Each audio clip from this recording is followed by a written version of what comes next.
Bonjour et bienvenue dans cette nouvelle vidéo, ici le fan de Komiya et aujourd'hui on s'attaque à The Glory of Team Rocket qui sort ce jour même au Japon, donc on est le 18 avril et comme vous le voyez, eh bien les boosters japonais auront la chance de n'avoir qu'un thème Team Rocket, même si nous en France et dans le monde occidental on en aura aussi, mais il faudra les partager avec ceux de Hot Wind Arena qui est SV9A, qui est le set précédent japonais, et qui avec SV10 va former du coup Destiny Rival, on en a déjà beaucoup parlé.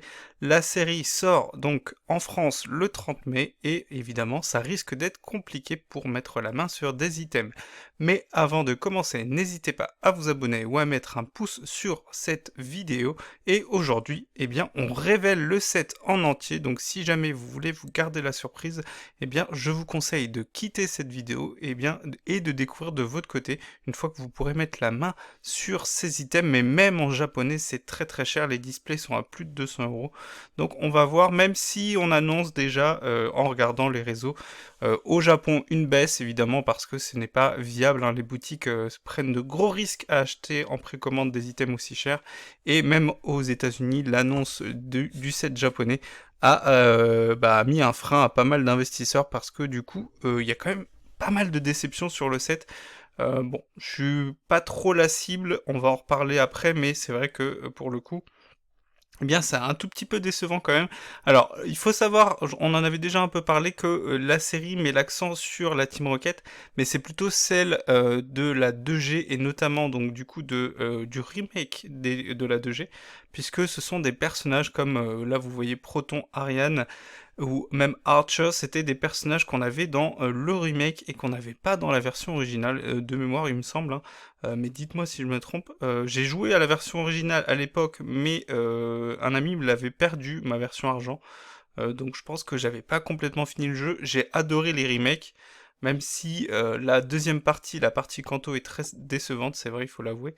Mais c'est un jeu que j'aime bien refaire assez régulièrement, et c'est vrai que la Team Rocket est très présente, mais pas forcément avec les protagonistes de la 1G et surtout de l'animé, puisque, comme vous le savez, eh bien, Jesse et James ne seront pas dans le set, malheureusement, mais en même temps, ça paraît logique vu que le set se concentre sur la Team Rocket de la, entre guillemets, 4G, même si du coup c'est plutôt la 2G, mais bon, bref, c'est pas grave, vous avez compris. Et du coup, on attend évidemment les releases, les annonces pour le set d'après qui serait probablement 1.5. On parle déjà de fin de bloc.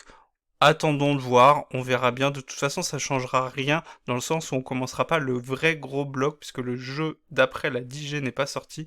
Donc, quand bien même on aurait un bloc intermédiaire, c'est pas très grave, ça change rien. Le gros bloc 10G sortira pas avant un petit moment, c'est toujours en même temps, voire un peu après la sortie du nouveau jeu. Et le nouveau jeu, eh bien, tant mieux s'ils prennent leur temps pour pas nous refaire une bouse comme Écarlate et Violet.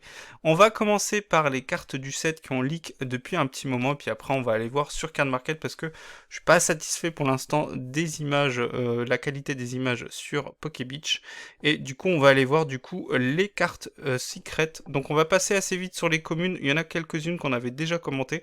Je ferai peut-être une vidéo, c'est vrai que je l'avais pas fait la dernière fois, sur la compétitivité de certaines des cartes, même s'il y en a où on le sait déjà. Alors, l'accent sur le set va être mis sur la Team Rocket, donc vous allez le voir, il y a beaucoup de Pokémon qui ont eh bien, l'inclusion de ce petit badge ici en bas à droite de l'illustration, et donc du coup, tous ces Pokémon-là eh bien, s'appellent Pokémon de la Team Rocket, donc du coup, quand on aura des cartes objets qui insistent et qui parlent de Pokémon de la Team Rocket, eh bien, même si vous voyez là, c'est un personnage différent entre les deux, eh bien, ça comptera quand même comme un Pokémon de la Team Rocket, et ça aura son importance. Philanthrope, qui est un des Pokémon qui risque d'être assez joué, je crois qu'il accélère l'énergie plante, si je dis pas de bêtises. On a la ligne évolutive de Olivini qui fait son retour avec un Olivado X, Arcanin, très joli le Arcanin. Sulfura qui sera mis à l'honneur dans ce set, vous allez le voir par la suite. Malos, Demolos, on a à nouveau Brazigali qui est de retour, mais cette fois-ci pas avec la forme X. Articodin qui revient, mais cette fois-ci c'est le Articodin de la Team Rocket. Coquille Perle, Serpang, Rosabis. Serpang qui aura un talent qui permettra à Baojan de revenir un peu sur le devant de la scène, ça me fait plaisir. Évidemment, la chase card du set, je ne veux rien savoir, me parlez pas de vos Mewtwo, je ne sais quoi. Eh bien, ça sera le Blitzy de Komiya. Magnifique illustration, évidemment, comme d'habitude, on le sait. Et du coup, ça sera ma chase card, que ça soit en japonais ou en français. Du coup, j'irai chercher cette carte. Bon, pas très compliqué à aller chercher. Tant mieux en même temps. Motisma qui mis à l'honneur aussi, on l'a sous plusieurs formes. Je crois que y a pas celle volante, puisque du coup on l'a eu dans EV7. Et d'ailleurs très très joué. Elector de la Team Rocket, assez sympa. On a aussi un Faramp de la Team Rocket. Le Soporifique qui fait un peu peur. Et le Hypnomate, c'est pareil, des très belles cartes. Le Mewtwo de la Team Rocket, évidemment, très très très attendu, même si on le verra après, je suis un peu déçu de la carte. Le Culbutoke qui figure du coup, ça sera la promo, la version AR dans notre ETB. Mimikyu qui sera dans les kits d'AP, parce que cette fois-ci, on ne sait pas pourquoi, dans les kits d'AP, eh bien ils ont mis les mêmes cartes que dans le set. Alors pas les Pokémon, ça c'est habituel, mais les illustrations Kourou Singe, il est vraiment très joli. Très sympa cette illustration. Il y a quelques belles illustrations quand même.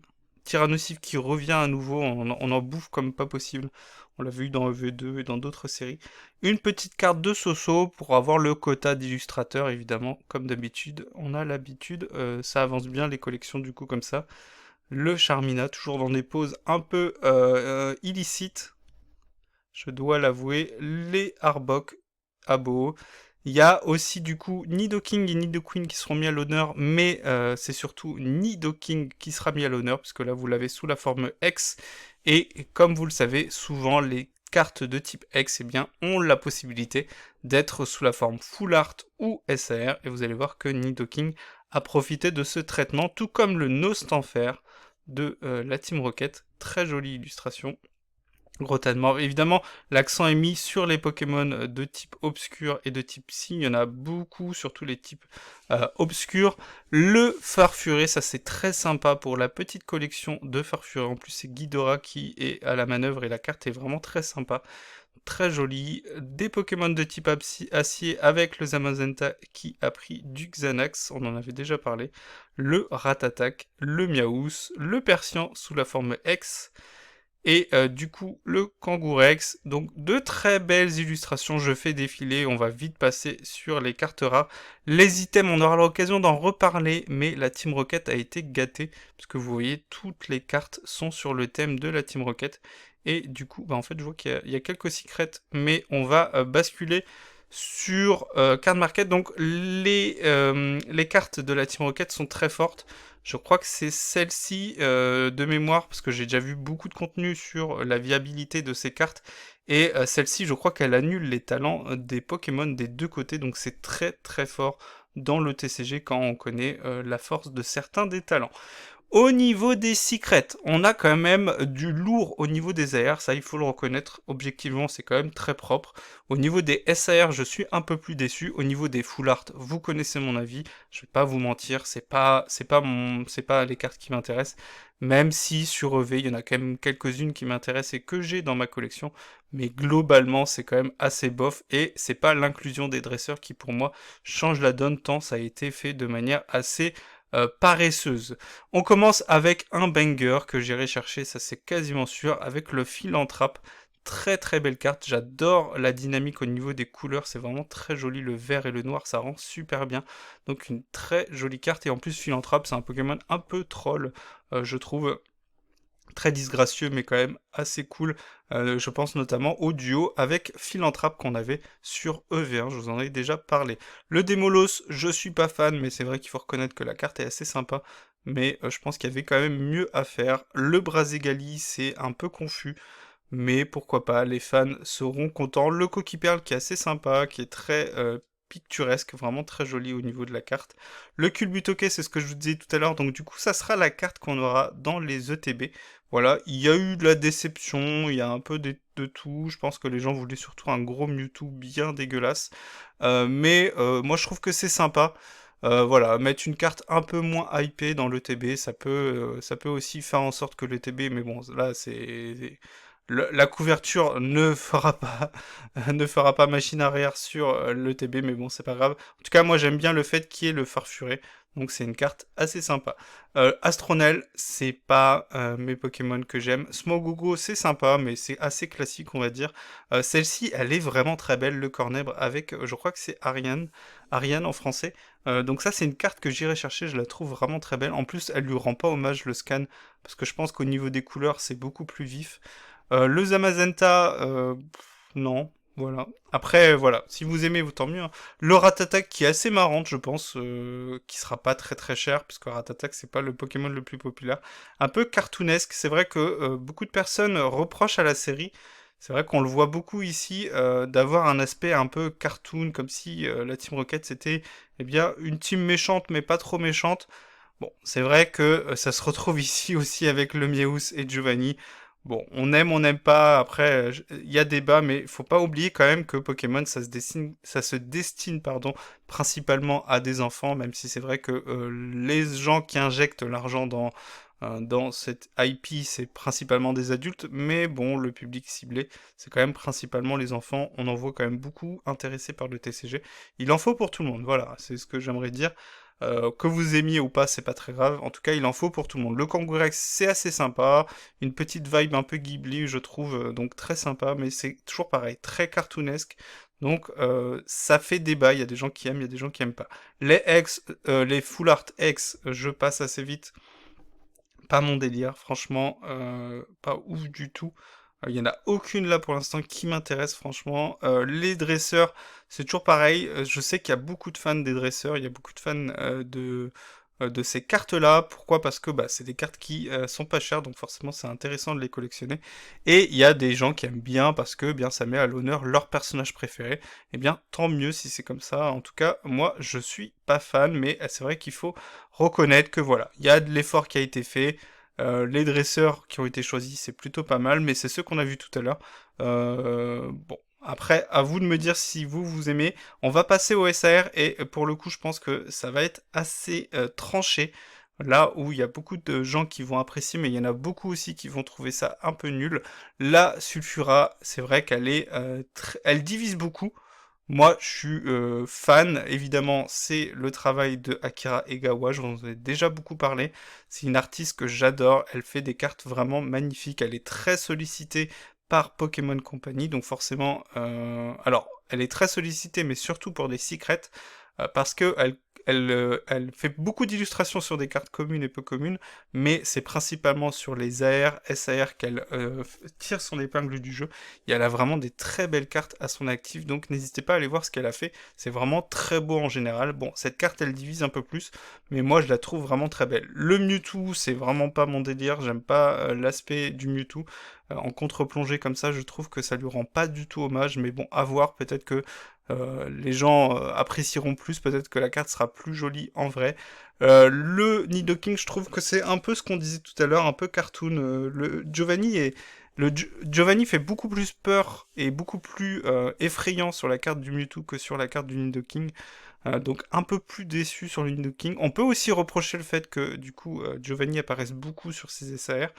Euh, Peut-être l'inclusion d'un autre dresseur différent, peut-être sur les deux ici, ça aurait été intéressant. On en voit un ici, mais il n'est pas mis en valeur du tout sur la carte du Nostanfer, qui est globalement, je trouve, assez fouillis, même si le Pokémon est sympa. Mais le fait de le voir comme ça en grand, en zoom, et avec en fond les autres Pokémon, je trouve que c'est un peu décevant. Les dresseurs, bon, c'est pareil. Giovanni, d'ailleurs, avec ses potes, ça fait un peu bizarre. Ça fait un peu pas si malfaisant que ça, presque on dirait que c'est une team de gentils. Les Gold, bon bah voilà, hein, on a l'habitude. Moi, c'est vraiment pas mon truc. Je trouve ça pas très beau. Mewtwo, comme ça, il est pas mis en valeur, je trouve. Il y avait mieux à faire, mais en même temps, ils sont dans une ligne directive, ils suivent la ligne directive, donc c'est normal. Et la tour de brouillage, c'est peut-être celle-ci, hein, c'est peut-être celle-ci, tour de la Team Rocket. Je sais qu'il y a 2 stades qui sont assez forts, c'est peut-être celui-ci. Bon, bref, on aura l'occasion d'y revenir, parce que du coup, j'aimerais qu'on parle un tout petit peu de la compétitivité de ces cartes qui vont arriver quand même assez vite, dans un mois, dans un gros mois, et qui du coup vont impacter le TCG. Voilà, c'était tout pour cette vidéo. N'hésitez pas à me dire ce que vous en pensez. Voilà, bon, c'est bien, il y a des bonnes choses, il y a des choses un peu moins bien, mais bon, on verra par la suite, peut-être que ça fonctionnera. Allez, on se